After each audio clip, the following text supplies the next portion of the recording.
Que a paz seja conosco. Nós encerramos na manhã de hoje o estudo da Lei de Liberdade.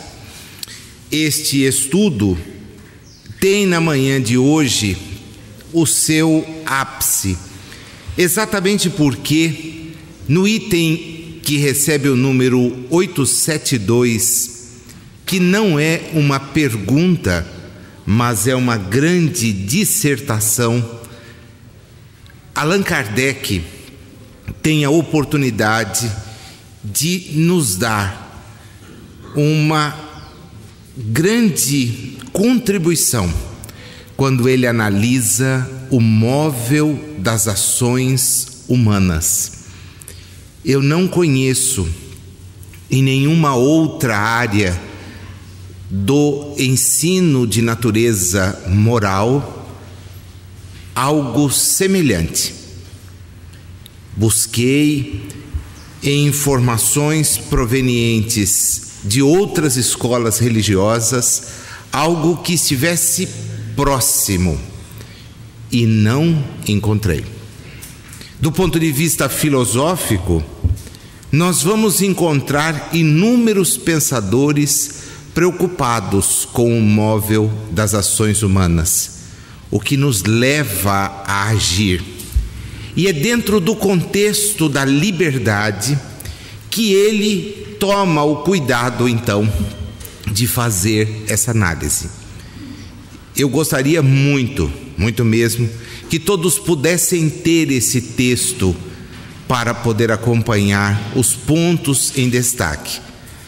E pediria àqueles que não o trouxeram que não deixassem de voltar ao conteúdo do texto, exatamente para se maravilharem com as considerações que ele faz. É uma síntese fenomenal. Antes de chegar a esse texto, nos cabe analisar um penúltimo tópico que diz respeito ao conhecimento do futuro. Ele é tratado entre as questões 868 e 871 do Livro dos Espíritos. E a respeito da presciência desse conhecimento acerca do que nos pode vir a acontecer, a Gênese tem toda uma teorização. Essas referências cruzadas que costumamos fazer, e às vezes até não fazemos todas quantas levantamos ou apontamos, já que o nosso público aqui e mesmo à distância nem sempre está ligado no aspecto exclusivo do estudo. Muita gente busca a casa espírita à procura de uma palavra consoladora. E nós entendemos que esta é uma das tarefas da casa espírita. Mas a tarefa real da consolação é a da emancipação. É aquela que nos faz compreender quem efetivamente somos e por que estamos em mais uma trajetória no planeta Terra. Esta é a melhor emancipação que todos podemos buscar, racionalmente entender. Daí porque o estudo às vezes demanda estas citações paralelas. E lá em A Gênese, num sublivro, né? Já que a Gênese é composta de 3 grandes blocos, ele tem oportunidade de analisar as predições.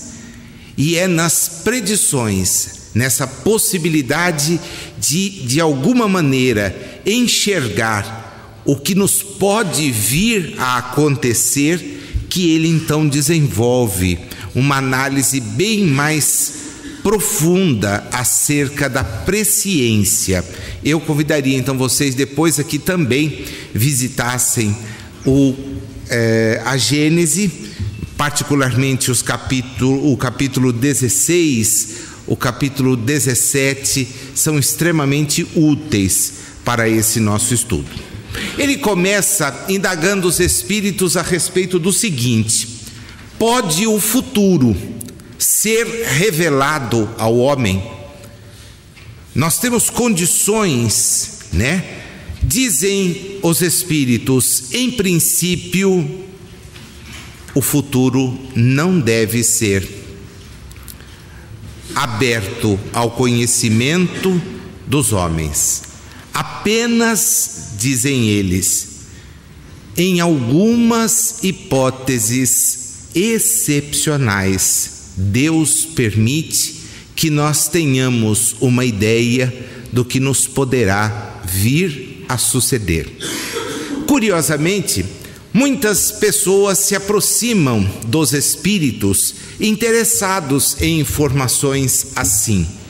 E esta era uma preocupação do codificador, tanto que no livro dos médiuns, quando ele tem a oportunidade de analisar as perguntas que se podem fazer aos espíritos, ele apresenta àquele que é o seu interlocutor algumas questões. Elas estão lá no item 289 do livro dos médiuns. E ele diz assim, na 7ª pergunta: podem os espíritos dar-nos a conhecer o futuro? E aí a resposta é inteligentíssima. Se conhecesse o futuro, descuidar-se-ia do presente. Mas não é certo, diz ele, que às vezes alguns acontecimentos futuros são anunciados espontaneamente e com verdade pelos espíritos? Pode dar-se, diz o seu interlocutor, que o espírito preveja coisas que julgue conveniente revelar, ou que ele até tenha por missão tornar conhecidas, mas... E aí então entra a prudência do espírito guia. Cuidado com as enganações, porque como estamos num terreno fértil, é bem possível que espíritos pouco elevados e interessados em nos criar embaraços para a própria evolução surjam com uma série de informações, às vezes fantasiosas. Vão atender ao interesse daquele que vai buscá-las. Mas o Espiritismo é algo muito mais sério, porque, como temos insistido, nós pautamos o nosso futuro. Ele, em parte, está estabelecido pelas nossas ações do passado, e nós o estamos construindo a cada novo dia. Assim, ter uma ideia a respeito do que nos acontecerá, basta, para tanto, examinar aquilo que fazemos hoje. Quais são as nossas posturas? O que temos feito no sentido de nos melhorarmos? Porque, do contrário, as nossas reencarnações simplesmente reproduzirão aquilo que já passamos agora, porque são fruto das nossas próprias condutas. Não vamos nos iludir imaginando que certas facilidades de natureza material venham a contribuir com a nossa evolução espiritual. Via de regra, as facilidades tendem a nos tirar do caminho da perseverança, do caminho do autocontrole, do caminho da preocupação com aqueles valores que os nossos espíritos buscam alcançar. A transitoriedade de uma existência é para os espíritos apontada como sendo um dia na nossa jornada evolutiva. Como?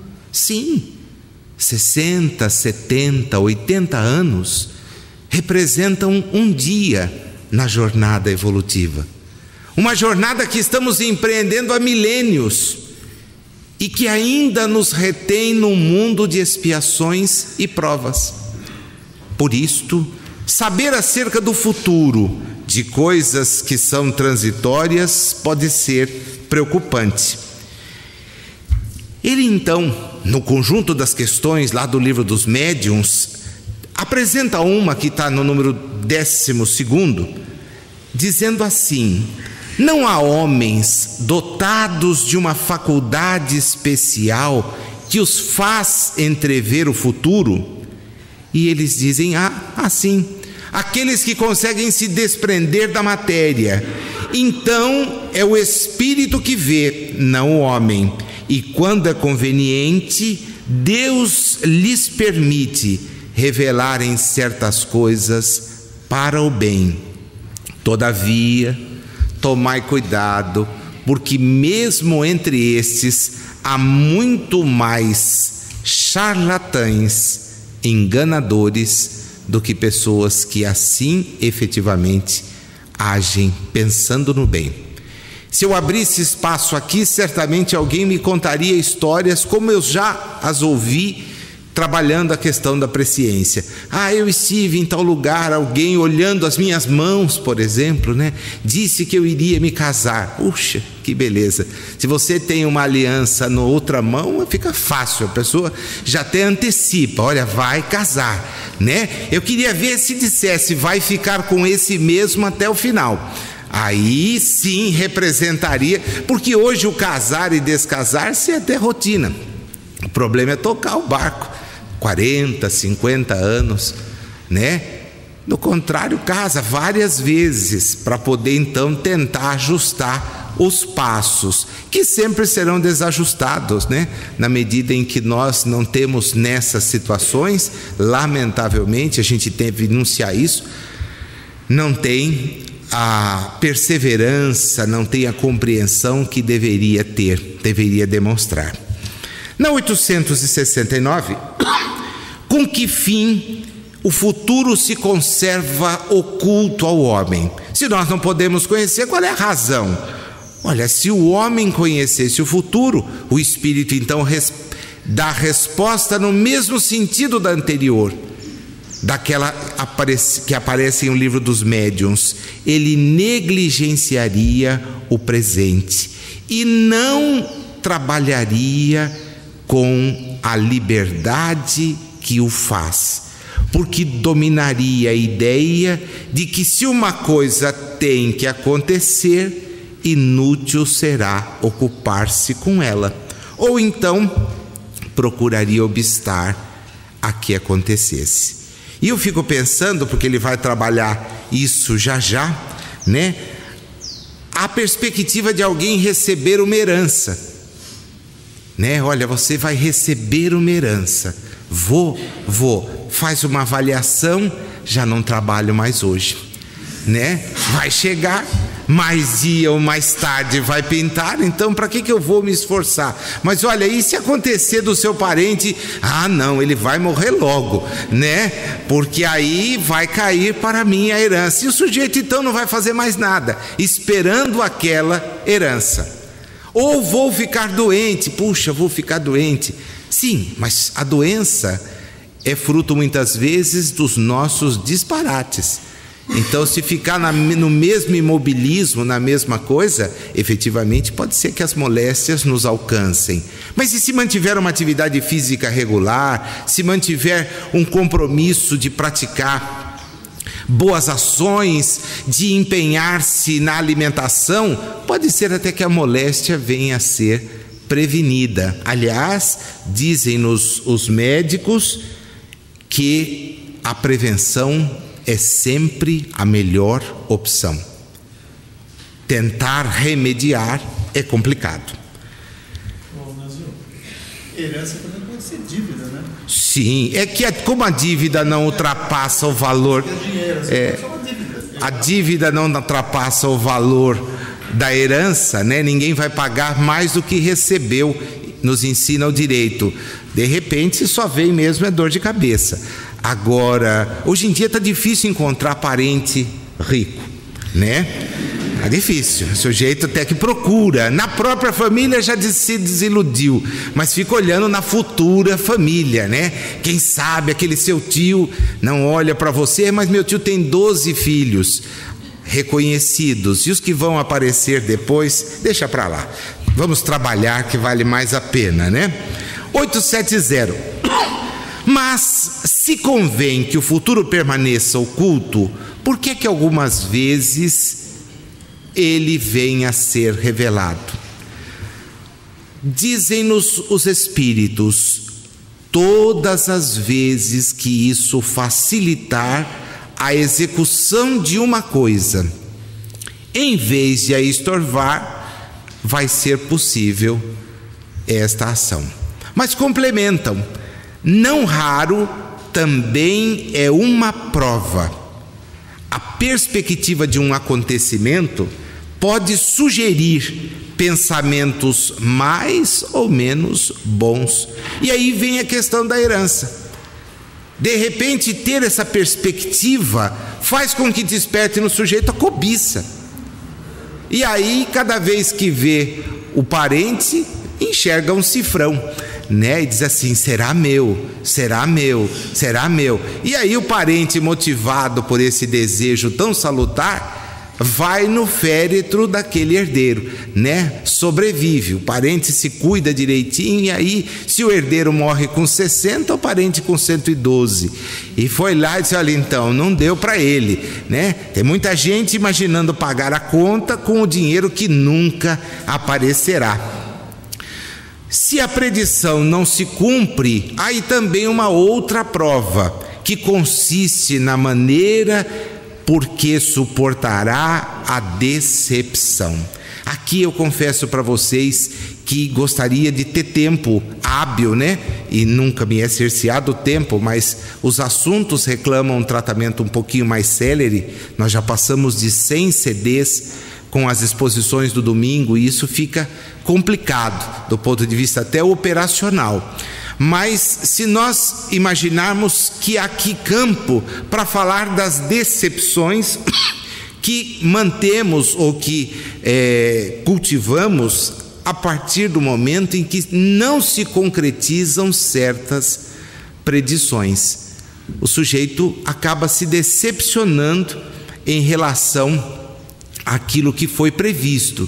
Ele gostaria que aquilo se concretizasse. Estou falando de coisas assim mais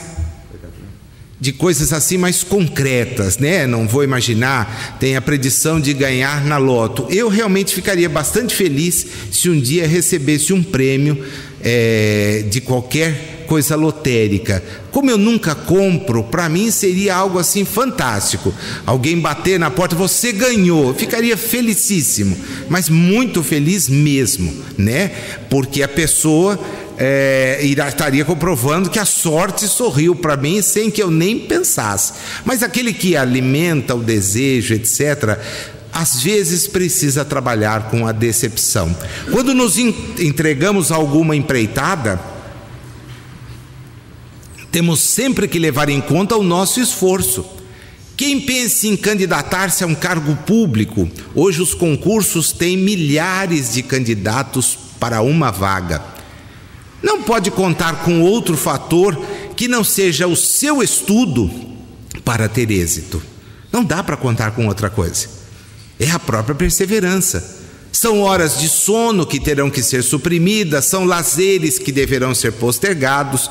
E o que a gente mais espera, e felizmente se concretiza, é que depois do ingresso, a mesma perseverança mantida para ali chegar faça parte da pauta da conduta daquele que chega, porque é um serviço ao público, um serviço para aqueles que nos custeiam os impostos que todos pagamos. Pois que Deus tudo sabe, esta é uma das questões fantásticas. Olha Kardec como vai até o limite. Não ignora se o homem sucumbirá ou não em determinada prova.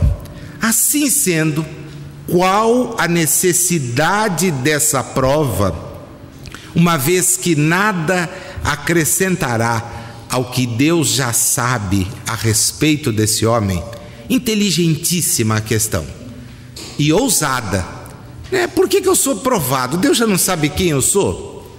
Por que me deixa no caminho provas? E o Espírito não passa recibo, não, a dúvida dele, né? Você quer saber por que Deus não nos criou perfeitos e acabados? É isto, Por que a gente passa pela infância antes de chegar à condição de adulto? A prova não tem por fim dar a Deus esclarecimentos sobre os homens, porque Deus sabe perfeitamente o que ele vale, mas dar ao homem toda a responsabilidade de sua ação, uma vez que tem a liberdade de fazer ou não fazer. Dotado da faculdade de escolher entre o bem e o mal, vai conferir-nos o mérito da resistência diante das tentações, diante das provações. Onde será mais fácil, talvez, será desistir. Então percebam o alcance do raciocínio dele. Na questão de número 119 do Livro dos Espíritos está dito: não podia Deus isentar os espíritos das provas que lhes cumpre sofrer para chegarem à primeira ordem. Aqueles que não estão situados no tema, né? A primeira ordem aqui, a questão 119, vem logo depois da questão que nos traz uma classificação que Kardec entendeu conveniente estabelecer a respeito das ordens dos espíritos. Os que estão no início da experiência, aqueles que estão numa condição de perfectibilidade bem avançada. Então ele vai graduando. Como toda classificação, ele leva em conta alguns fatores, e é isso que ele expõe aqui. Então eu não podia já ser direto conduzido à primeira classe, né? Eu não poderia já ser um espírito altamente perfectível. Eles nos dizem que não. Nos dizem que não, e com justeza nos oferecem essa resposta, porque não há, embora pudesse haver, não há espíritos que sem empenho tenham chegado à condição evolutiva mais elevada. Não há. Todas as vezes que nós criamos teorias assim, nós pisamos na bola, mas violentamente. Há no seio dos homens alguns que já disseram e escreveram isto, registrando as suas opiniões, a ideia de que Jesus teria sido criado sem precisar passar por nenhuma espécie de dificuldade. E isso é simplesmente ridículo. A postura de Jesus, compreendendo-nos a fraqueza, as dificuldades, nos inúmeros exemplos que aparecem no Evangelho, contradiz essa ideia. Ele se compadece do sofrimento, nos estende a sua clemência, quando sabe que estamos adotando para com ele uma postura completamente absurda no episódio da crucificação. Perdoa-lhes, não sabem o que fazem, estão ainda distantes. Olha, ela foi surpreendida em pecado. Vocês acham que uma mulher que comete a atitude que ela cometeu precisa de censura? Pois bem, se alguém aí não merecer censura, prega o pau, joga a pedra. E aí o pessoal cai na real. Ele não poderia ter censurado? Aquele que registra esse texto no Evangelho de João vem para depois dizer: filha, eu também não te condeno. Agora vai e não pisa na bola. Evita, para que não te suceda pior. Então essa postura de imaginar que alguns estão fora tem só um detalhe na minha visão: esconder o trabalho de Jesus. E foi isto que nós fizemos no transcurso dos últimos séculos. Colocamos Jesus num sacrário, colocamos Jesus na posição de Filho de Deus unigênito, gerado, não criado, da mesma substância que o Pai, e nessas baboseiras que fomos criando, escondemos a sua mensagem. foi esta a razão pela qual, num exercício de presciência, ele nos havia advertido: há de chegar o momento em que, amadurecida, a humanidade possa receber o Consolador. E aqui está o Consolador prometido. O Espírito que para Kardec e para todos nós é a verdade. A verdade passível de compreensão, de racionalidade, passível de confronto. Porque fé só tem sentido se for raciocinada. A fé que não se lastreia no raciocínio é como biruta de aeroporto: para onde o vento sopra, ela vira. Quem oferecer mais, porque representa oferecer o menor esforço, conquista o fiel. Mas a maturidade exige que nós saibamos a razão das nossas escolhas e respondamos por ela. Então aí passa a ter sentido eu adotar uma vida que seja uma vida o mais regrada possível. Eu me esforçar para ser melhor, controlar meus vícios, para não sucumbir a eventuais chamados que me mantenham na mesma posição em que eu estou. Há um mérito enorme em nos preocuparmos com os nossos espíritos. Do contrário, não. Do contrário, não. Então esta é a razão pela qual nós, efetivamente, não somos criados perfeitos. Somos criados simples e ignorantes. E vamos avançando. Eu tenho a impressão, e acho que posso compartilhá-la com vocês, de que todos nos sentimos muito felizes quando constatamos que já conseguimos conter inúmeras das nossas ações equivocadas. Experimentamos no íntimo uma alegria muito grande, e sem nos julgarmos melhores do que ninguém, já não temos mais a nossa preocupação voltada para N coisas que ainda nos incomodam.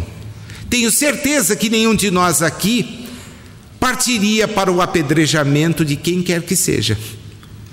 Mas também tenho certeza de que se não atiramos pedras, atiramos palavras e pensamentos que talvez machuquem muito mais do que as pedras. Porque as pedras atingirão o físico, mas a calúnia, a injúria, a difamação perseguirão aqueles contra os quais foram emitidas. É preciso então que evoluamos, que entendamos. Qual é o móvel das nossas ações? Está aqui então a belíssima questão 872. Ela é fruto, antes da gente chegar no exame, de um episódio ocorrido na Sociedade Parisiense de Estudos Espíritas no mês de setembro de 1858. Tanto que ela aparece no exemplar de outubro, um mês depois. A história é bem interessante, né? Um médico voltava para casa depois de ter visitado alguns dos seus cuidados, daqueles que estavam sob os seus cuidados, e alguém lhe havia dado de presente uma garrafa de um excelente rum vindo da Jamaica. E ele esquece essa garrafa dentro do carro que o havia conduzido, né? E impossibilitado de identificar qual carruagem, o que ele faz? Ele vai até o chefe da estação onde as carruagens ficavam e diz o seguinte: olha, eu deixei aí um vidro e ele tem um veneno violento. Por favor, avise os cocheiros. Mal entrou em casa, já vieram correndo da estação para lhe dizer: tem 3 cocheiros passando muito mal. Estão sentindo dores horríveis. O que você pode fazer? E ele então vai para esse atendimento, mas manda pergunta para São Luís. Diz: São Luís, por que isto? Por que é que eu disse que era um veneno, não sendo, e eles sentiram dores? São Luís discorre acerca do móvel das ações humanas. E interessante, eu sugiro essa página, porque tem muita gente que tem medo. E ele começa a discorrer sobre o mal do medo. O quanto o medo trava, né? É muito interessante a página, o mal do medo. E o medo é capaz de fazer coisas terríveis. Quem tem sabe do que eu estou dizendo, né? A pessoa que tem medo, e eu não vou dizer o medo de desencarnar. Ontem até aqui no seminário nós falávamos que o medo de desencarnar está muito mais ligado à ausência de pontos positivos para apresentar. Então, como a gente não tem muito que apresentar, tem medo de tornar, né? Porque hoje desfruta de condições fantásticas. Aí vai voltar: o que você trouxe, Nazil? Bom, eu trouxe espera um pouquinho, deixa eu ver se... Bom, acho que... Bom, quem sabe, Nazil não trouxe nada, né? Que coisa. Toda essa chance você não traz nada. Desculpa. Não, desculpa, você não precisa pedir, o problema é seu.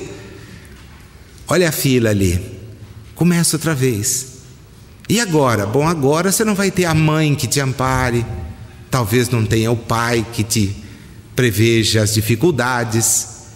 Agora você vai um pouco mais prejudicado por você próprio.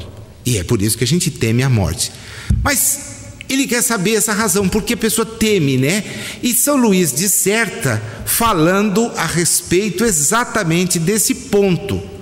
Kardec compreende a lição de São Luís e faz uma síntese nessa questão que toma 4 páginas de O Livro dos Espíritos. Ela não é a maior, mas está entre as 4 a 5 maiores de O Livro dos Espíritos. Extensíssima.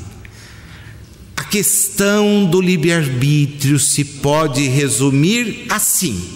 Isso aqui para a gente guardar e não mais esquecer. Cai na prova da vida. O homem não é fatalmente levado ao mal. Nenhum de nós foi criado para o mal.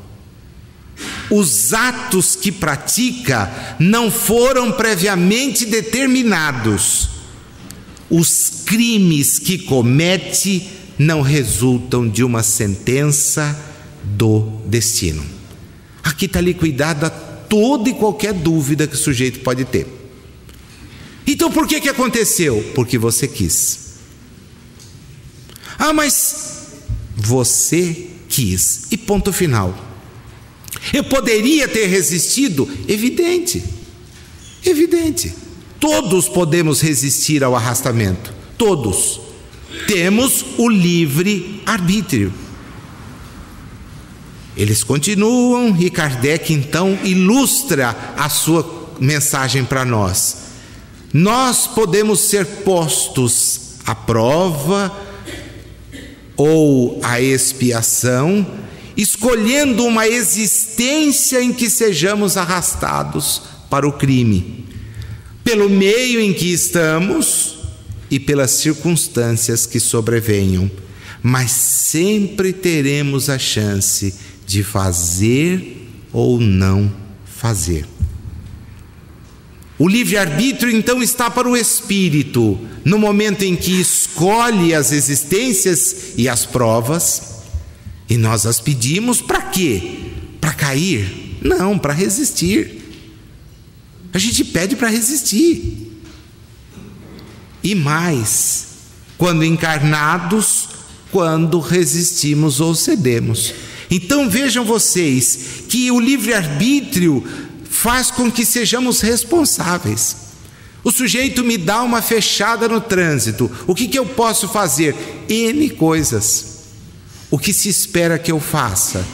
Compreenda que ele estava com pressa, lhe deseje uma bela trajetória e siga o meu caminho.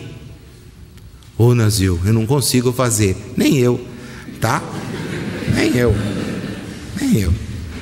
Às vezes eu só não me excedo, porque como a gente acaba ficando figura pública, né? O sujeito diz assim: esse é aquele cara que fala lá no centro. Já pensou? Ele parou na vaga de deficiente, né? Aí eu tenho que descer, milagre, né? Não sou desse tipo de coisa, não dá. Então, estou andando, parei, agora que me pegaram, milagre. Não é por aí, né? Então a gente acaba sofrendo um policiamento terrível. Divaldo nos ensina que o obsessor é o melhor policial que nós podemos ter. E a gente não quer, né? Porque ele diz, o obsessor o tempo todo nos diz: é assim que você prega. Para eles, façam o bem, e você aí pisando na bola. Então a gente se policia. Nossa, como eu sou agradecido ao Espiritismo na minha existência, porque a gente acaba então se controlando, e nem sempre tanto quanto deveria, mas é essa postura. Eu posso sempre agir ou não agir. O que vai modificar as nossas posturas? Kardec acredita numa palavra que é chave: a educação. A educação. E ele nos pede: analisemos profundamente a natureza moral do homem, para conhecer as leis que regem essa natureza moral.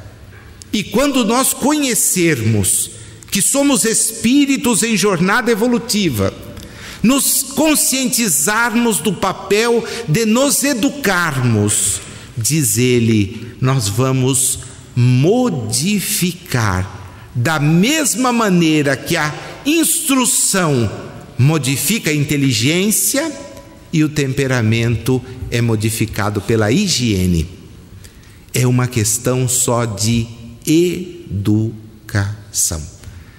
E quanto nós queremos nos educar? Esta é a pergunta. Quanto nós temos feito para nos educar? Porque nós sabemos aonde pisamos na bola. Não é possível que nessa altura, com os milênios de existências que temos, não saibamos aonde precisamos nos policiar. Nós já sabemos. Já temos perfeitamente claros os pontos que devem nos impor, ou para os quais devemos nos impor limites. Nós já sabemos. Nenhum de nós aqui é criança, do ponto de vista espiritual. Somos adolescentes rebeldes, que às vezes queremos irritar. A quem? Queremos só atrapalhar a nós mesmos. Sem o livre-arbítrio, o homem não teria nem culpa por praticar o mal, nem mérito em praticar o bem. E ele então faz uma associação muito bacana: liberdade com vontade. Então nós vamos entender o papel do pensamento e o papel da vontade. Pensar no bem deve exigir-nos o agir no bem. Pensar no mal deve impedir-nos de agir no mal. E estaremos avançando. Quando cedermos, pensando no mal e agindo no mal, não temos a quem culpar, senão a nós próprios. Até poderemos dizer que estamos no meio de pessoas que também praticam. Mas onde está o mérito se não resistirmos? É aí que demonstramos a maturidade. Então, se todos os que convivem conosco se embriagam, eu também preciso me embriagar. Não, por favor, me traz um suco. Mas por favor, meu suco. Você não vai beber? Não. O que vocês estão bebendo, não. Estou bebendo suco. Ah, mas assim não tem graça. Ué, mas a gente veio para cá para encher a cara? Ou para conversar? Não, sabe que amigo que é amigo não te arrasta para o mal. Se for amigo, eu não conheço um amigo espiritual que queira me ver fazendo bobagens. Não conheço. Mesmo. Todos nos querem melhores. Abramos qualquer página das milhares que escreveu Emmanuel, um amigo diletantíssimo de Chico Xavier e de todos nós, onde há uma linha de incoerência mandando-nos agir fora do bem. Isso é amizade.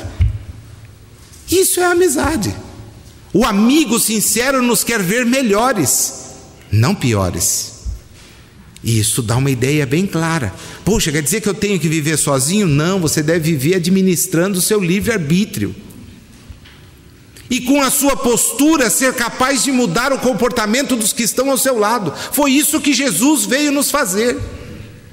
Demonstrar que mesmo transitando onde toda aquela sociedade enxergava o mal, ele conseguia ser o protótipo do bem. Os puritanos da época, esses mesmos que ainda estão hoje por aqui, interessados em criticar a vida alheia, o censuraram por estar ao lado da prostituta, o censuraram porque comia na casa de publicanos, duvidavam da sua capacidade de ver as coisas, porque ele andava ao lado de pessoas de má fama, e a todos eles ele usava a mesma frase: não são os sãos que precisam de médico, são os enfermos. Agora preste bem atenção: amparar o doente não significa contrair a doença. E ele nos ensinou a amar, entendendo as pessoas como são, e nós estamos longe disto. Como Jesus conseguiu? Mercê à educação que se impôs, a prece que nos ensinou a dirigir, não para que Deus modificasse o nosso caminho, mas para que modificasse a nossa capacidade de enfrentar os percalços do caminho.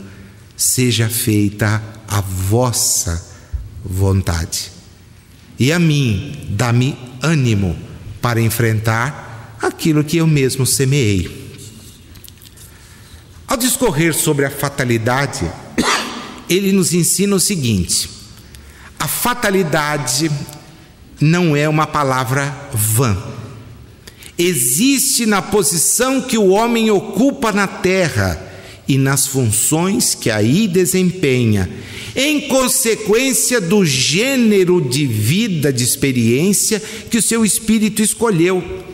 E aí nos abre 3 coisas fenomenais. Depois André Luiz vai trabalhar isso violentamente em Missionários da Luz, num único capítulo: expiação, prova e missão. Expiação, prova e missão. O que é expiação? É não ter condições nem de escolher o que passar. Tantas barbaridades fazemos que alguém resolve então nos encaminhar para a existência sem opção alguma. E aparecemos internados em corpos que muitas vezes apresentam moléstias de natureza física muito precoces e levam todo um grupo de pessoas a sofrer.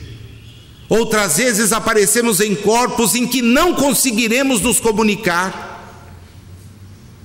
mas estamos nos ajustando com a lei que agredimos, quando tínhamos 2 braços, 2 pernas, olhos capazes de fazer tudo, mas persistimos no mal. As provas, bem, meus amigos, as provas é o que nós estamos aqui hoje tentando cumprir. E o curioso é que a gente que pediu provas faz prece para que elas se afastem do nosso caminho. Nós pedimos.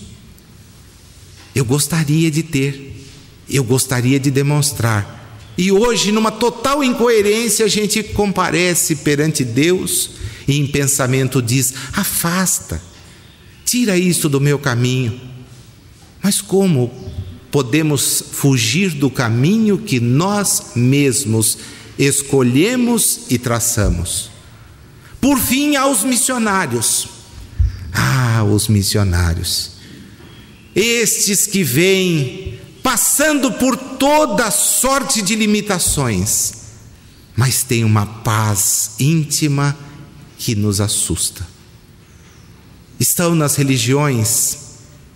Eu diria que no passado estiveram, porque as religiões assumiram um papel de poder no mundo que está longe de representar os ideais daqueles que nos ensinaram a cultivá-la. Em Siddhartha Gautama, em Confúcio, em Jesus, encontramos missionários. Em Chico Xavier, em Francisco de Assis, são missionários, porque as adversidades que trouxeram nas suas trajetórias, algumas delas que os levariam à perdição, e basta que leiamos a vida de Siddhartha Gautama, o poder que o futuro Buda desfrutaria, as condições em que foi criado pelos seus familiares, o afastariam dos caminhos da virtude que ele tanto nos insistiu devêssemos trilhar. E foi buscar a pobreza, renunciando a tudo, assim como fez Francisco de Assis. Mas o mundo valoriza os pobres. O mundo está ao lado dos fracos? Não. A eles o mundo dá o desprezo. Por quê? É o que nos move as ações, as nossas ilusões. Continua ele. Ele sofre fatalmente todas as vicissitudes dessa existência e todas as tendências, boas ou más, que lhe são inerentes. Aí, porém, acaba a fatalidade, pois da sua vontade depende ceder ou não ceder a essas tendências.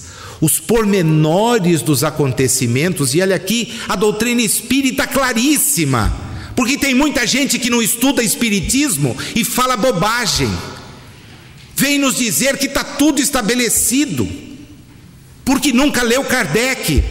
Está aqui, literal, os pormenores dos acontecimentos, esses ficam subordinados às circunstâncias que ele próprio cria pelos seus atos, sendo que nessas circunstâncias podem também os espíritos influir pelos pensamentos que surgiram.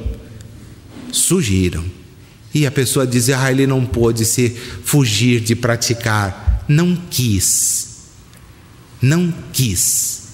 É muito mais coerente com o espiritismo. A fatalidade, portanto, nos acontecimentos que se apresentam por serem estes consequência da escolha que o espírito fez da sua existência de homem. Pode deixar de haver fatalidade no resultado de tais acontecimentos, visto ser possível ao homem, pela sua prudência, modificar-lhes o curso. Nunca há fatalidades nos atos da vida moral. A única coisa que nós não temos como escapar, insistem eles, é da morte. E se pudesse, o sujeito dava um jeito, estava já fazendo economia. Porque a morte representa o término da experiência. E lá vamos nós outra vez nos apresentar. Há uma frase que começa no parágrafo que se inicia aí por segundo a doutrina vulgar, que diz-nos assim: de acordo com a doutrina espírita, não há arrastamento irresistível, o homem pode sempre cerrar ouvidos à voz oculta que lhe fala no íntimo, induzindo-o ao mal, como pode cerrá-los à voz material daquele que lhe fale ostensivamente. Pode-o, pela ação da sua vontade, pedindo a Deus a força necessária. E olha que interessante o que ele escreve aqui. E reclamando. Olha como a gente é legal nisso, porque a gente reclama. O problema é o que ele diz que nós temos que reclamar: a assistência dos bons espíritos.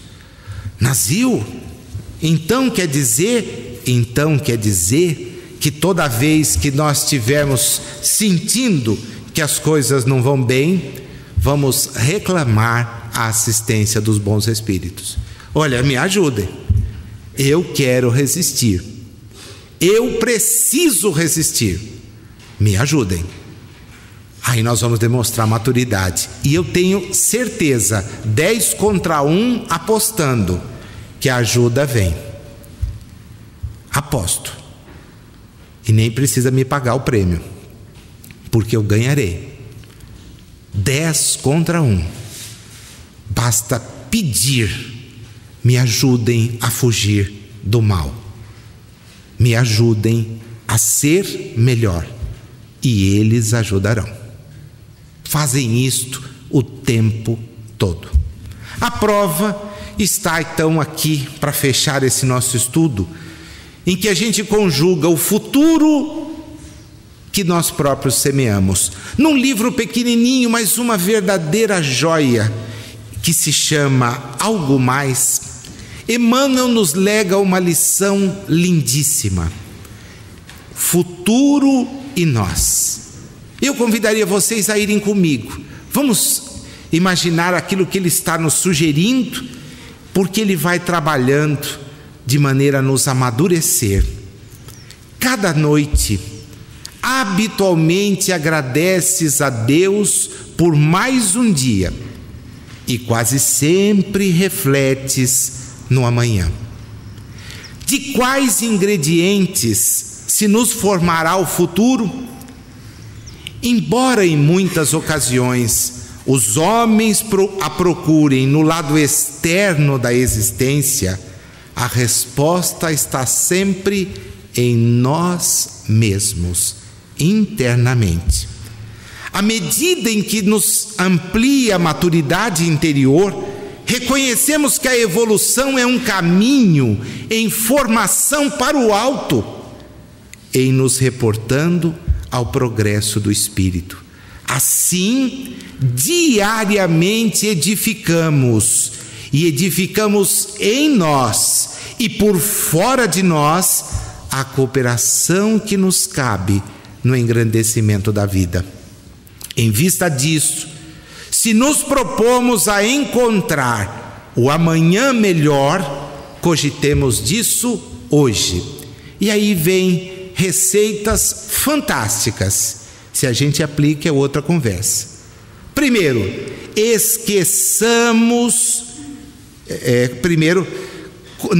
comecemos avaliando a importância de compreender e servir.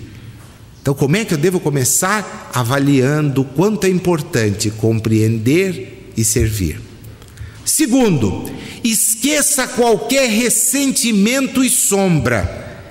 Lembra-se de que a prática do amor é um trabalho de todos os dias. Não reclames dos outros aquilo que possamos fazer por nós mesmos. Entendamos que os nossos problemas não são maiores do que os problemas daqueles que estão ao nosso lado. Melhoremos a nós próprios, a fim de que as nossas experiências se elevem. Vejamos em cada criatura um mundo à parte e aceitemos as criaturas como elas são. sem exigir que elas tenham que pensar e agir como nós agimos. Não é assim que nós queremos ser reconhecidos. Nós não queremos ser valorização das nossas próprias ideias. Comecemos valorizando os outros, a dos outros.